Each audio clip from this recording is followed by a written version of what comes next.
Welcome to the Smack Happy Design Videocast, where we explore all things web and marketing.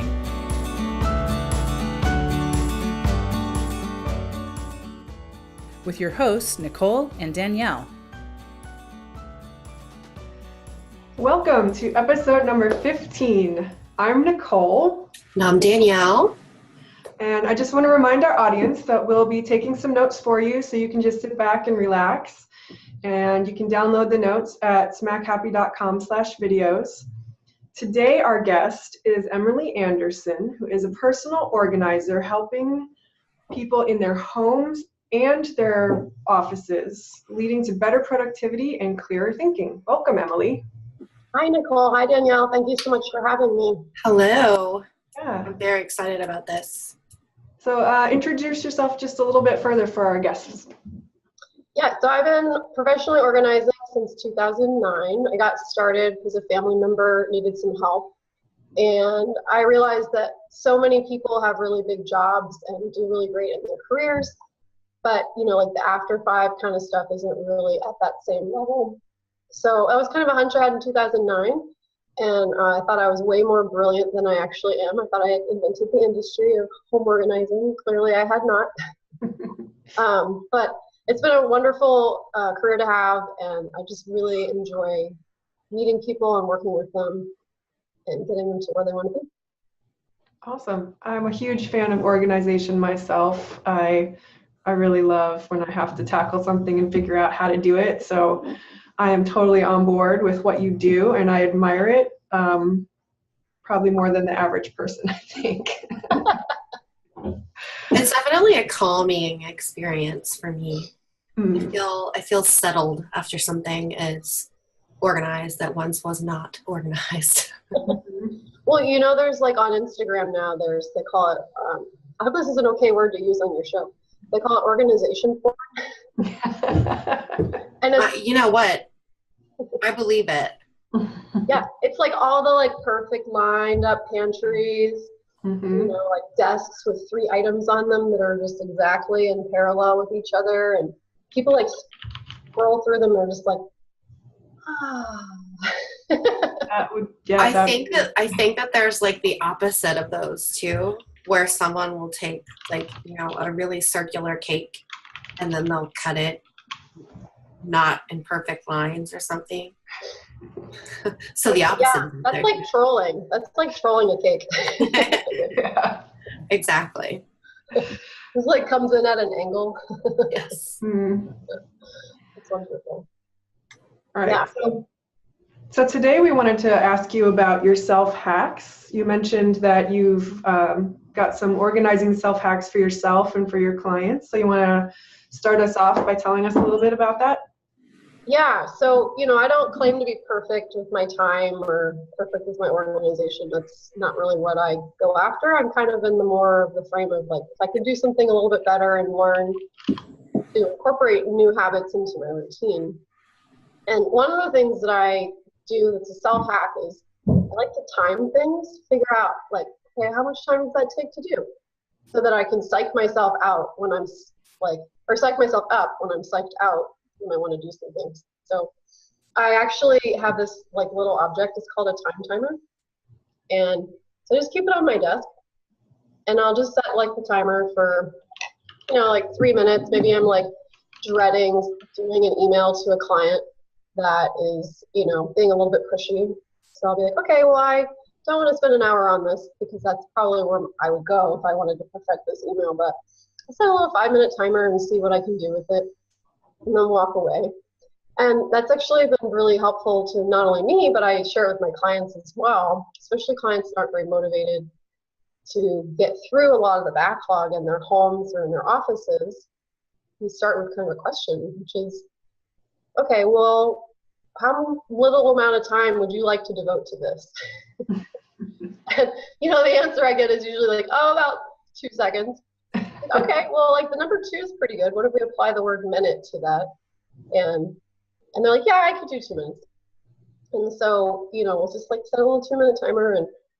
And once you actually get into it, it's like, it's no big deal, right? You can, once you've started, you can keep going for like a long time.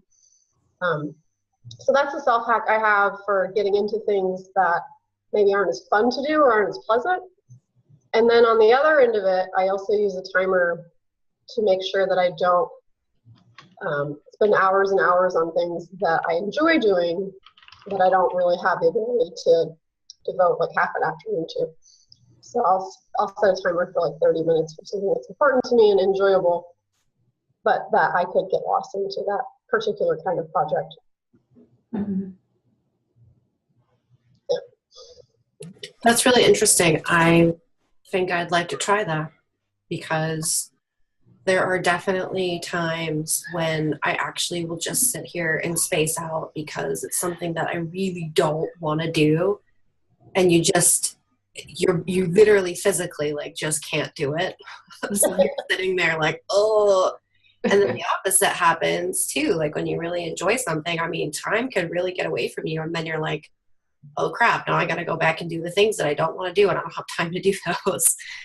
So that I'm interested to try that hack. I think it sounds, it's a different way of doing it for sure. I don't think I've ever thought of it that way. Mm-hmm.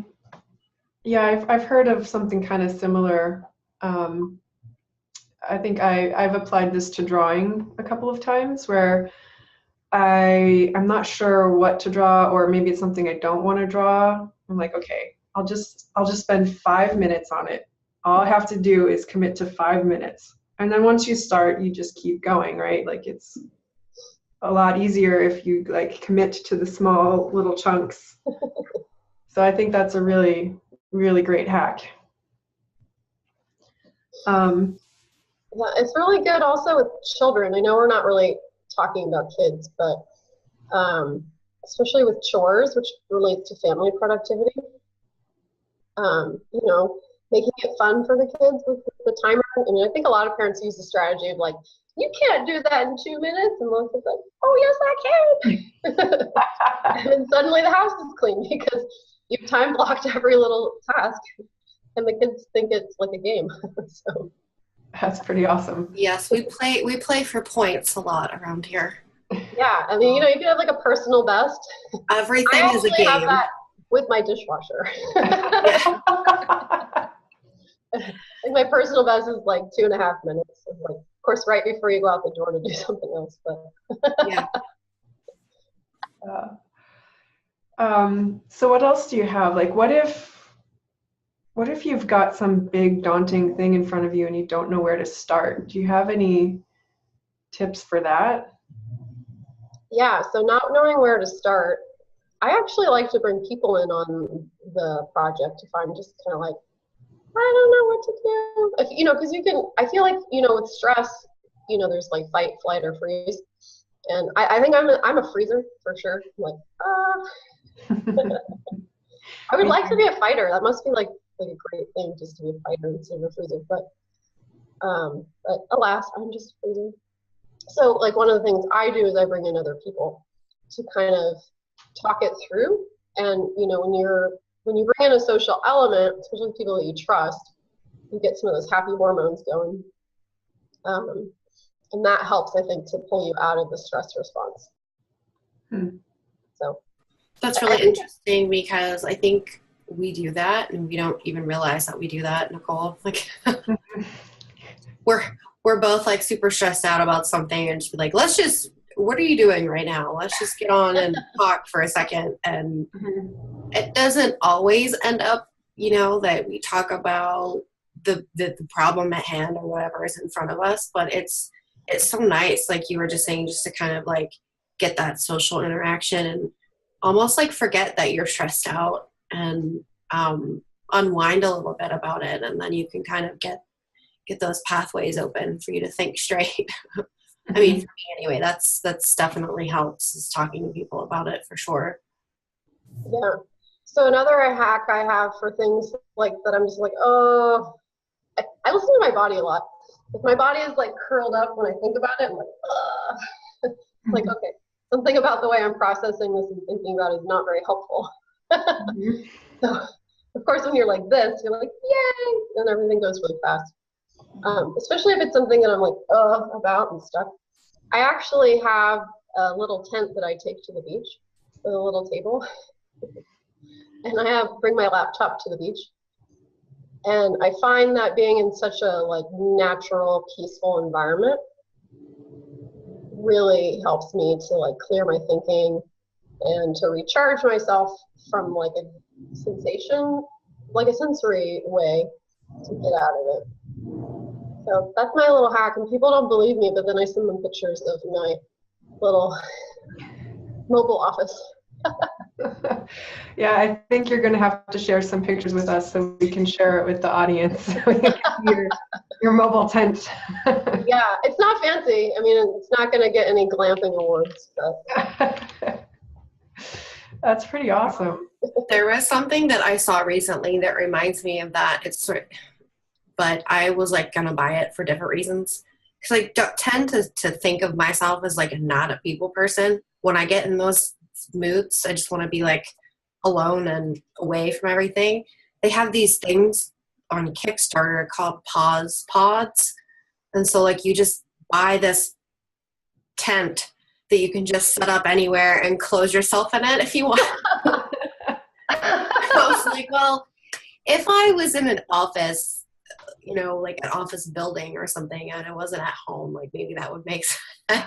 But I thought that'd be really cool for people who might just need to like really just get away and cancel out, you know, like the sensory deprivation sort of thing where you're just, you know, with yourself and with your thoughts and quiet and peace, you know. Yeah, I think you put your finger right on it. Everybody's so overly stimulated. I think that's part of why going out into nature works for a lot of people, and their productivity is just to have a little reset. Mm-hmm. Mm-hmm. Nature doesn't really require you to like give it your attention like the modern world does. Like there aren't birds like saying like, look at me. Maybe when they figure out how to tweet like in the real world, it'll come up that way. But mostly, you know, nature just is, and that's kind of settling in and of itself. Mm. Okay, so what else do you have that are some great hacks? Is there anything specific to like business owners?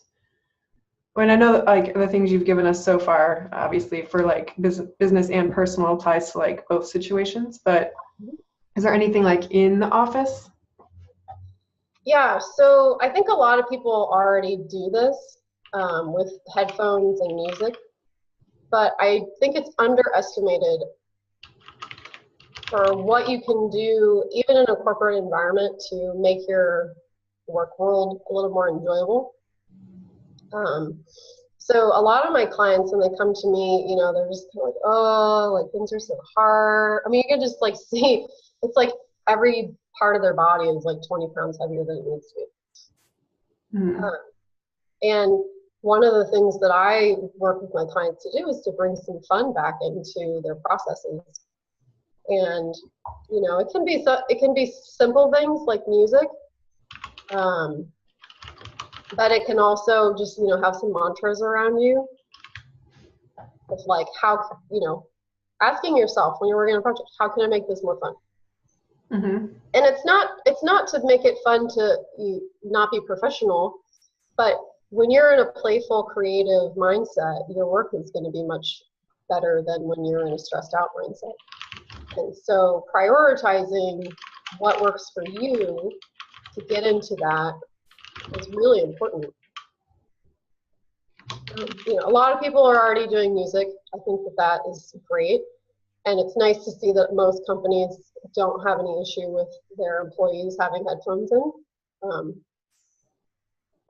And also a lot of people now with these open offices, they're not getting the lack of interruptions that they need to be able to get work done.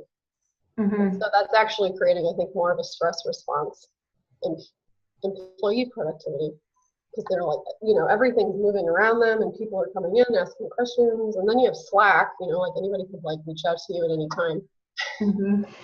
So yeah, it's really removed like all privacy from like just focusing and getting stuff done at your desk.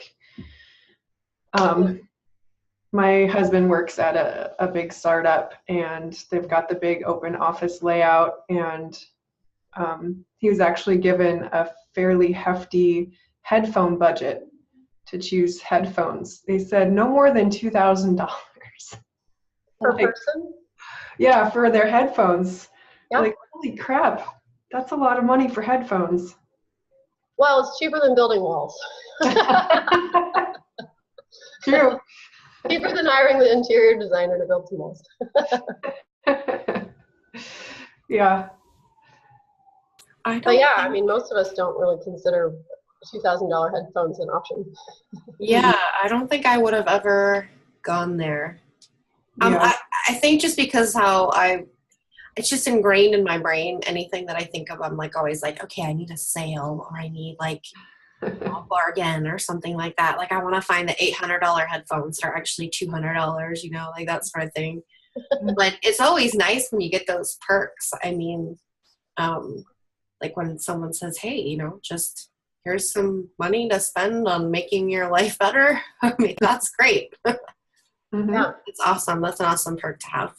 But when you think about it, I mean, $2,000 for like mental health and productivity for employees, especially, you know, I don't know where you are, Danielle, but I know Nicole and I are in the Bay Area. I'm in Pittsburgh, Pennsylvania, actually. Oh, you're in Pittsburgh. I used to live Yeah. in Philly. You grew up in Philly, you said? No, I grew up in Indiana, but I lived in Philly, the Philly area for about Oh, 14 okay. years. But I love Pittsburgh. Pittsburgh is a very underrated city. Yes. A lot of people just need to experience it before you judge it. Yeah, no, it's beautiful, and with the universities there, you have a very well-developed workforce and Mhm. lots of art. The what is the Andy Pittsburgh- Warhol Museum is there, right?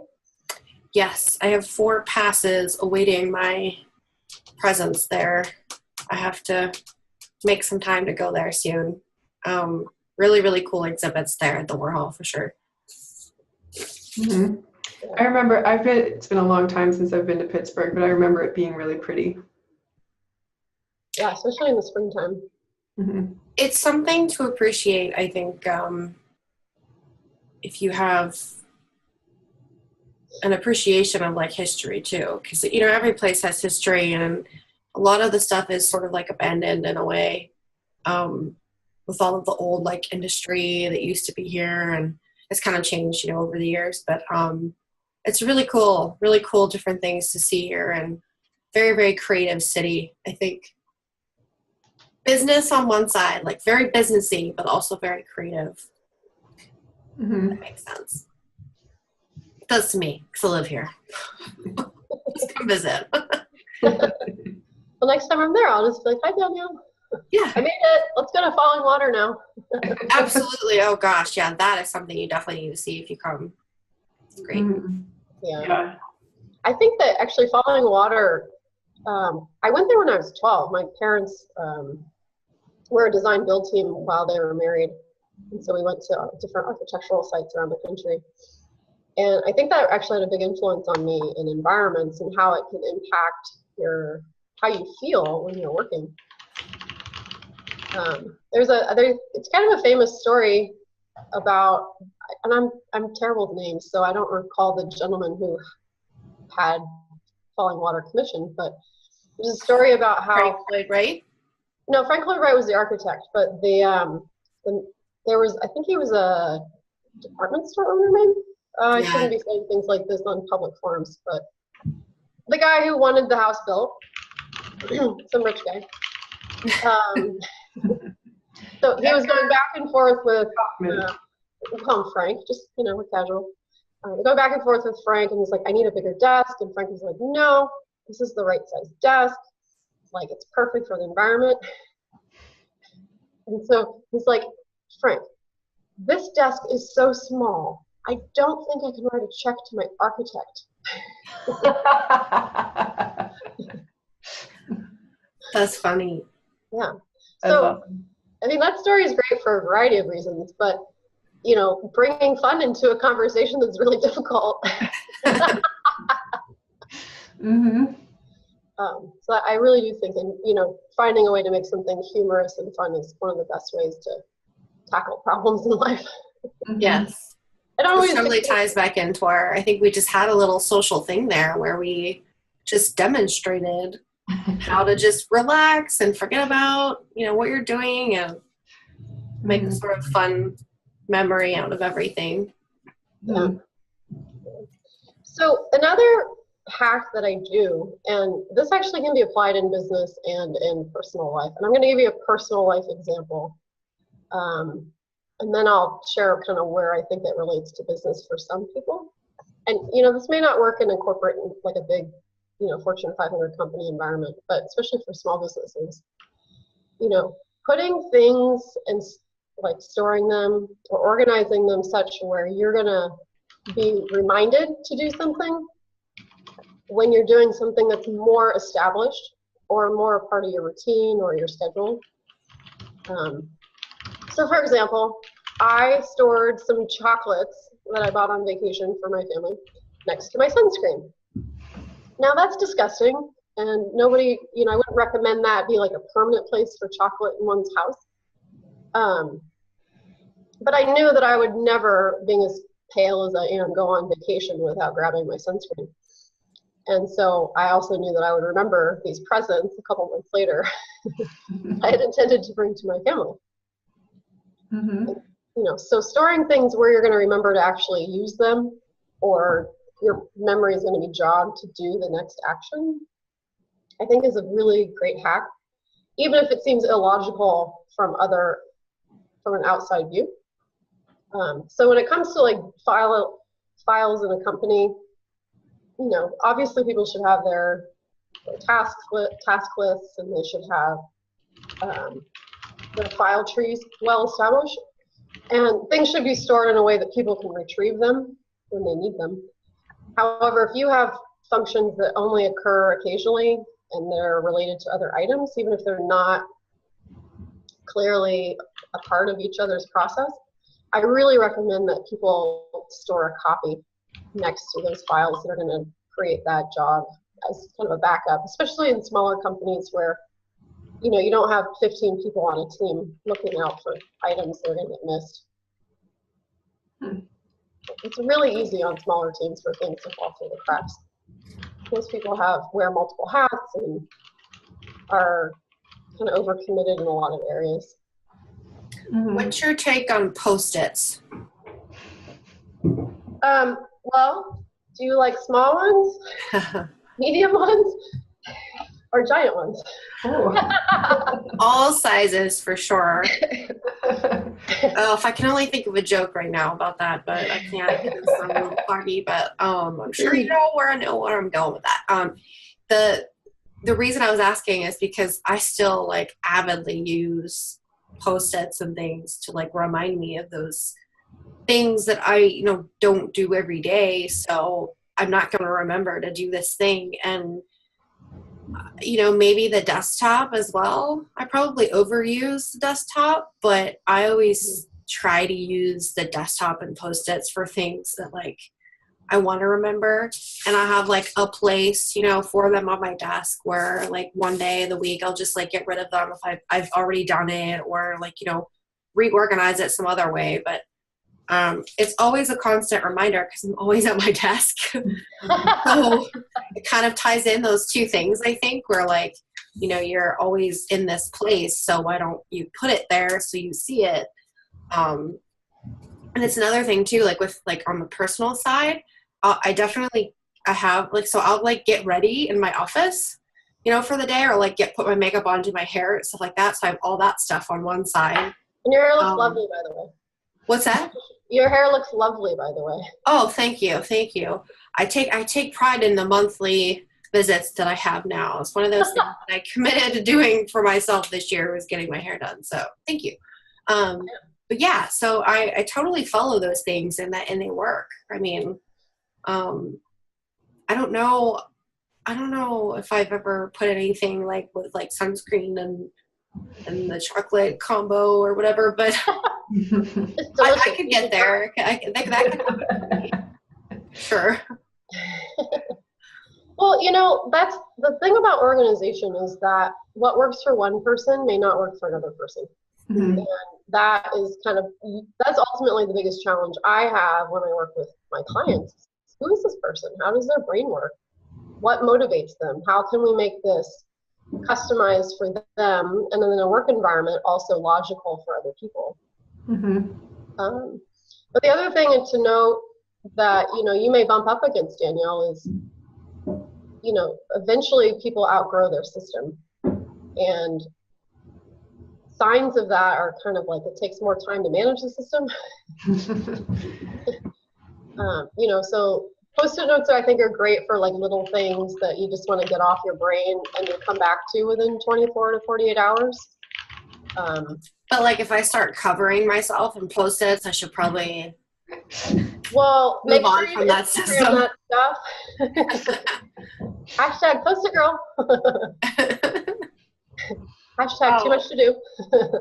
What's that movie where I think it was like in early 90s, Romy and Michelle's high school reunion, where one of them said that their family invented Post-its or something like that. I swear, ever since that movie, Post-its have just been like my favorite. That's one of my favorite movies. So maybe it's sort of a sentimental thing too. I don't know. No, I love Post-its. I don't use them as much for brain dumps because I don't like maintaining, pushing them around and resticking them, or I have really long hair, so like my hair gets into them and then it's just game over. Gotta get a new Post-it. I love my whiteboards because I can keep a list going and I don't have to transfer anything. Just like Yeah, I think we have some whiteboard people on our team. Mhm. I don't have a whiteboard.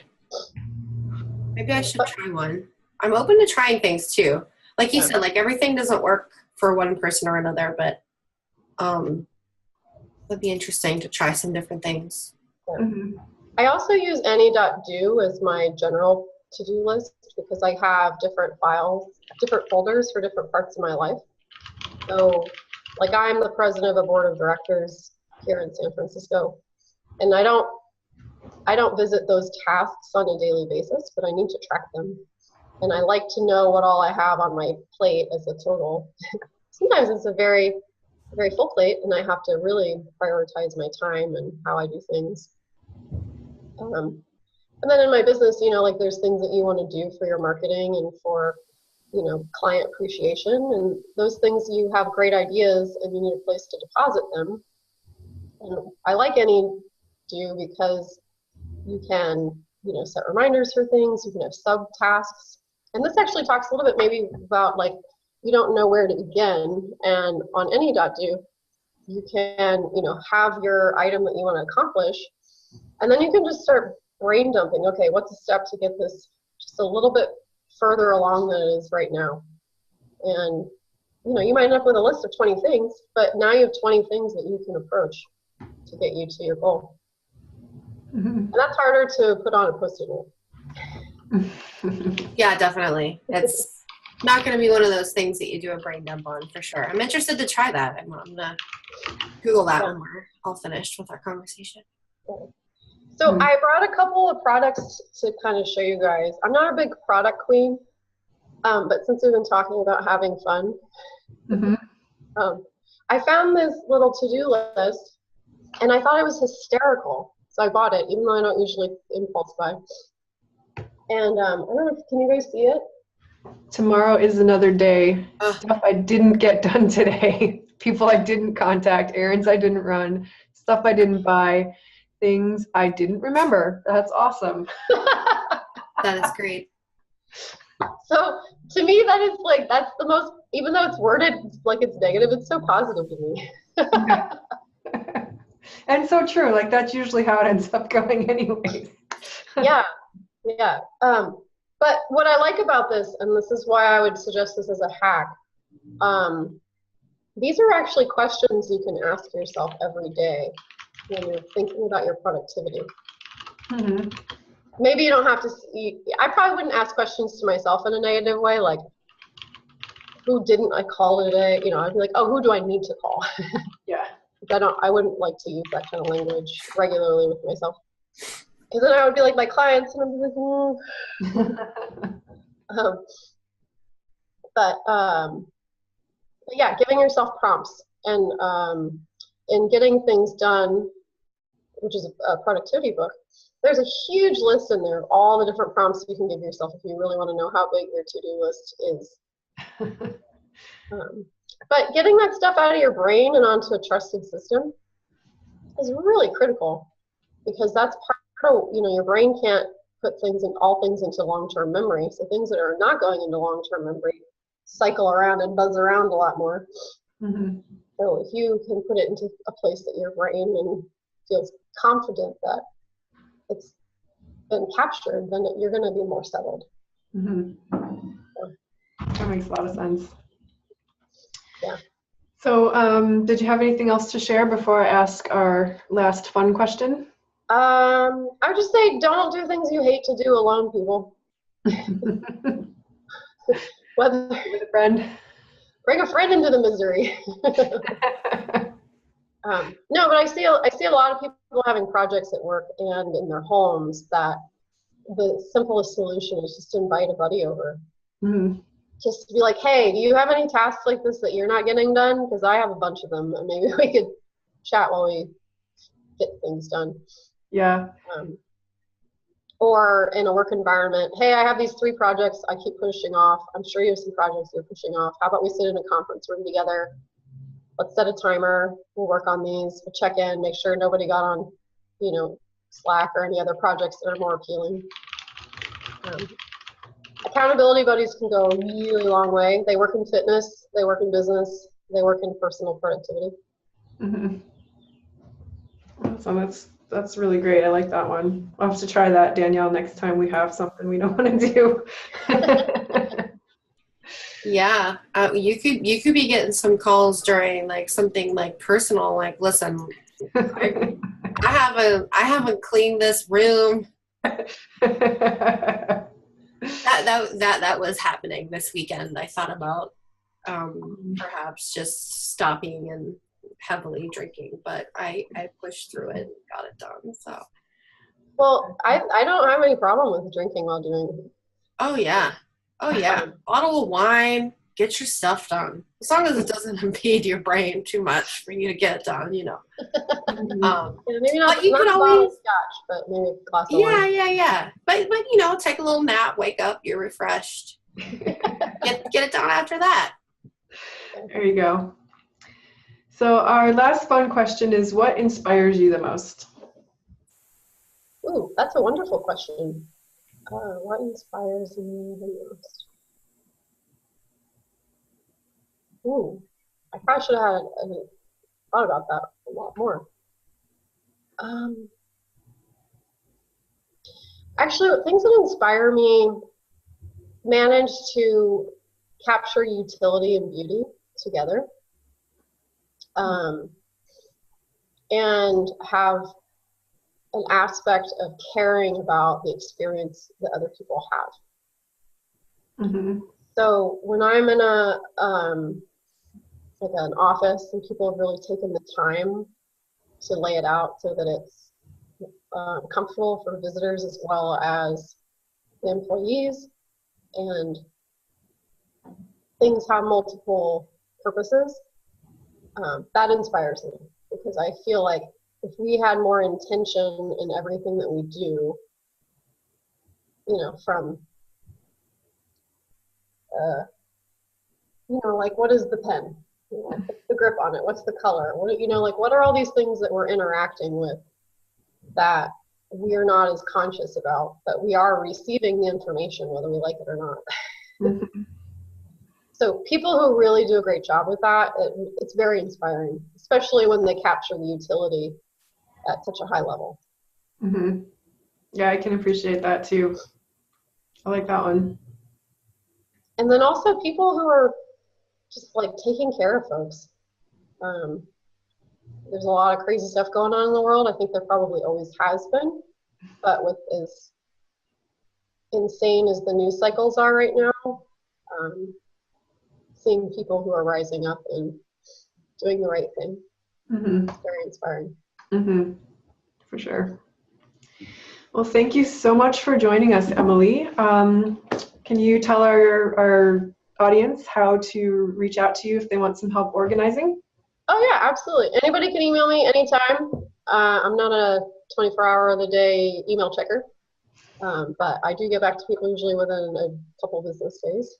And you can reach me at hello@letter insights.com. Or I pick up the phone too, so you can call me 650-550-0653. And occasionally I post on Facebook. So Nicole and Danielle, you guys, I need to be a better market person. Website stuff. Should be practicing you guys' methodologies a little stronger. But yeah, follow me on Facebook, MLE Insights. All right, great. And we'll include that with the show notes. So thanks again. Thank you to our audience for joining the Smack Happy video cast. We aim to help elevate your business through real life experiences and advice. Until next time. Bye. Thank you guys. Thank you. Thank you for listening to the Smack Happy Design videocast. For more information and downloads, visit smackhappy.com/videocast, where you'll find more episodes and the opportunity to subscribe on YouTube or iTunes. You can also sign up for our newsletter delivered to your inbox monthly. And if you enjoyed this episode, please share it with your friends and colleagues. Again, that's smackhappy.com/videocast. See you next time.